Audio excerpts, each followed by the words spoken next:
Ya pemirsa, utang pemerintah kembali menjadi perbincangan hangat. Kali Karena itu Bank Indonesia merilis utang luar negeri pemerintah Indonesia membuat utang Indonesia semakin membengkak. Utang luar negeri Indonesia sudah menyentuh angka 7.800 triliun rupiah. Sering kita dengar Indonesia memiliki utang yang besar, bahkan ada candaan Indonesia akan menjual pulau untuk membayar utang tersebut. Tetapi itu hanya berita hoaks. Namun, jumlah utang Indonesia relatif besar jika dibandingkan dengan negara-negara di kawasan Asia Tenggara, yaitu utang Indonesia mencapai 416,5 miliar, Thailand sebesar 211 miliar, Vietnam sebesar 136,2 miliar, Filipina sebesar 106,4 miliar, Kamboja sebesar 20 miliar, Laos sebesar 17,2 miliar, Myanmar sebesar 13,9 miliar dan Timor Leste sebesar 278 juta. Namun perlu diingat bahwa perbandingan ini harus dipertimbangkan dengan ukuran ekonomi dan pendapatan nasional masing-masing negara. Menurut Menteri Keuangan Sri Mulyani Indrawati, menyampaikan bahwa posisi utang pemerintah saat ini masih berada pada level yang aman, terutama dengan penerimaan yang meningkat akibat lonjakan harga komoditas global.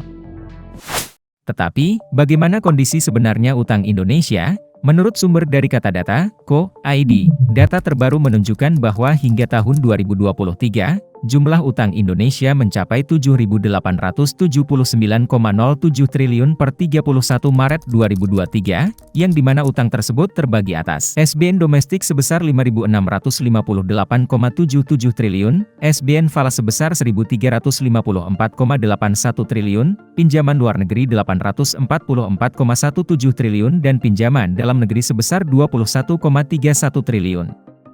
Dengan jumlah tersebut, rasio utang terhadap produk domestik bruto (PDB) hanya mencapai 39,17%, yang dimana berdasarkan utang dalam Undang-Undang Nomor 17 Tahun 2003 tentang Keuangan Negara sebesar 60% dari PDB, utang pemerintah Indonesia berada di dalam batas aman dan terkendali. Tapi, tahukah kalian kenapa negara Indonesia harus memiliki utang, padahal sumber daya alam Indonesia sangat melimpah? Tujuan negara Indonesia berutang dapat bervariasi tergantung pada keadaan dan kebutuhan masing-masing. Berikut ini adalah beberapa tujuan umum yang mendorong negara Indonesia untuk mengambil utang.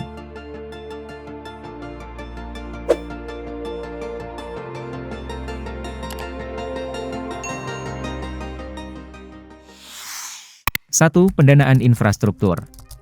Salah satu tujuan utama negara berhutang adalah untuk membiayai pembangunan infrastruktur yang memerlukan investasi besar, seperti jalan, jembatan, bandara, pelabuhan, dan proyek-proyek lainnya. Utang digunakan sebagai sumber dana untuk mempercepat pembangunan dan meningkatkan konektivitas dalam negeri. 2. Pertumbuhan ekonomi. Negara dapat mengambil utang untuk mendorong pertumbuhan ekonomi. Dana yang diperoleh dari utang dapat digunakan untuk mendukung sektor-sektor produktif, meningkatkan investasi dalam industri, pertanian, dan sektor usaha lainnya, serta menciptakan lapangan kerja baru. 3. Krisis ekonomi dan stabilitas keuangan. Saat menghadapi krisis ekonomi atau ketidakstabilan keuangan, negara dapat mengambil utang untuk memperkuat likuiditas dan menjaga stabilitas ekonomi. Utang digunakan untuk mengatasi defisit anggaran, membayar kewajiban utang yang jatuh tempo, dan menjaga kepercayaan investor. 4. Pengembangan sumber daya manusia. Negara sering menggunakan utang untuk membiayai sektor pendidikan dan kesehatan. Dana tersebut dapat digunakan untuk meningkatkan aksesibilitas pendidikan, meningkatkan kualitas pendidikan dan pelatihan, serta meningkatkan pelayanan kesehatan bagi masyarakat. 5. Penanggulangan kemiskinan dan ketimpangan sosial.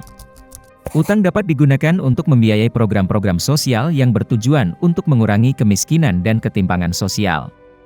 Dana tersebut dapat dialokasikan untuk program bantuan sosial, perlindungan sosial, dan pengentasan kemiskinan. 6. Keamanan dan pertahanan. Dalam beberapa kasus, negara mengambil utang untuk membiayai sektor keamanan dan pertahanan, seperti pembelian peralatan militer, peningkatan kekuatan militer, dan program keamanan nasional. 7. Pengembangan teknologi dan inovasi. Negara dapat mengambil utang untuk mendukung pengembangan teknologi dan inovasi. Dana tersebut dapat digunakan untuk penelitian dan pengembangan di bidang ilmu pengetahuan, teknologi, dan industri, serta untuk membiayai program-program yang mendorong inovasi dan transformasi digital. Itulah beberapa tujuan yang mungkin mendorong Indonesia harus mengambil utang untuk mengatasi kekurangan anggaran tersebut. Bagaimana Indonesia dapat membayar utang tersebut? Pun bayar bunga dan utang lebih 1.000 triliun. Saat dalam sejarah Indonesia saja merdeka. Untuk mengurangi utang tersebut, Indonesia membayar hutang melalui berbagai sumber, termasuk penerimaan pajak, ekspor barang dan jasa, investasi asing, dan penarikan utang baru. Pemerintah juga dapat melakukan restrukturisasi utang atau menjual surat berharga untuk mendapatkan pendanaan. Utang dapat memiliki dampak yang signifikan bagi masyarakat.